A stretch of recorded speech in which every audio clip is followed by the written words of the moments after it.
नमस्कार शेतकरी बांधवांनो, कापसाचा हंगाम सुरू झाला की प्रत्येकाच्या मनात एकच प्रश्न घोळत राहतो.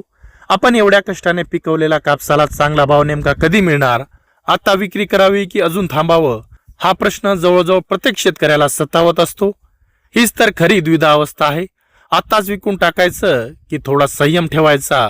भाव वाढतील की अजून पडतील? काळजी करू नका, आज आपण याच सगळ्या प्रश्नांची उत्तरं शोधणार आहोत आणि या गोंधळातून एक स्पष्ट व्यवहार्य मार्ग कसा काढायचा आहे हे सुद्धा समजून घेणार आहोत. सगळ्यात आधी एक गोष्ट समजून घेऊया. सध्या बाजारात कापसाचे भाव कमी आहेत का? यामागे काही ठोस आणि वास्तव्य कारण आहेत का? नोव्हेंबर, डिसेंबर आणि जानेवारी या 3 महिन्यात काय होतं? बाजारात कापसाची आवक प्रचंड वाढते. एकाच वेळी मोठ्या प्रमाणात कापूस येतो, जणू बाजारात कापसाचा पुरच येतो. जेव्हा पुरवठा मागणीपेक्षा जास्त होतो तेव्हा व्यापारी दर कमी करतात आणि अशा परिस्थितीत शेतकऱ्यांची सौदेबाजीची ताकद म्हणजे बार्गेनिंग पॉवर खूपच कमी होते.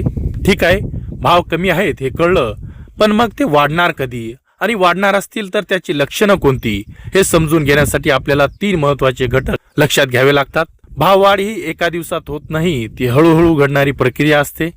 पहिलं घटक आहे पुरवठा कमी होणं. फेब्रुवारी नंतर शेतकऱ्यांकडचा साठा हळूहळू संपायला लागतो. बाजारातही आवक कमी होते आणि मागणी तशी राहिल्यामुळे दर नैसर्गिकरित्या वर चढायला सुरुवात करतात. दुसरं घटक आहे CCI म्हणजेच भारतीय कापूस महामंडळाची खरेदी. जेव्हा भाव खूप खाली घसरतात तेव्हा CCI बाजारात खरेदी सुरू करते. यामुळे भावांची घसरण थांबते आणि बाजाराला एक मजबूत आधार मिळतो. तिसरं घटक आहे जागतिक मागणी. आपला कापूस बाजार हा आंतरराष्ट्रीय बाजाराशी थेट जोडलेला आहे. परदेशातून मागणी वाढली, निर्यातीची सौदे झाले की त्याचा सकारात्मक परिणाम थेट आपल्या देशातील दरावर दिसून येतो. आता खरा प्रश्न असा आहे, शेतकऱ्यांसाठी विक्रीची सर्वोत्तम वेळ कधी येते?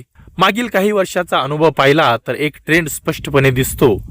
साधारणपणे फेब्रुवारीत भाव वाढायला सुरुवात होते, मार्चमध्ये तेजी टिकून राहते आणि एप्रिल महिना अनेकदा सर्वोत्तम विक्रीची संधी देतो. कधी कधी ही तेजी मे जून पर्यंतही चालू राहते.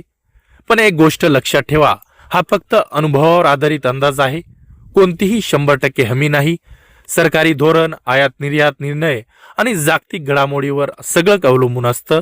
मग या सगळ्या माहितीचा वापर करून शेतकऱ्यांनी स्मार्ट विक्री धोरण कसं आखावं? इथे 2 मार्ग आहेत.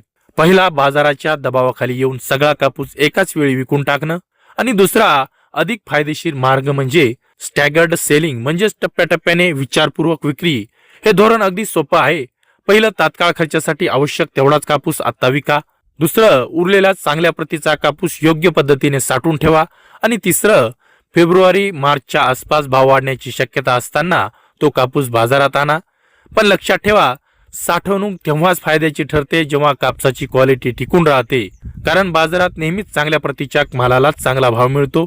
शेवटी एवढंच सांगायचं आहे की बाजारातले भाव आपल्या हातात नसतात, पण कधी विकायचं, किती विकायचं आणि कसं विकायचं हा निर्णय पूर्णपणे आपल्या हातात असतो. माहिती घेऊन शांतपणे विचार करून निर्णय घेणारा शेतकरी तोट्यात राहत नाही. आपण जर सत्याची शेती या चॅनलला सबस्क्राईब केलं नसेल तर सत्याची शेती या चॅनलला सबस्क्राईब करा. व्हिडिओ आवडला असेल तर लाईक करा आणि आपल्या शेतकरी मित्रांना शेअर करा. धन्यवाद.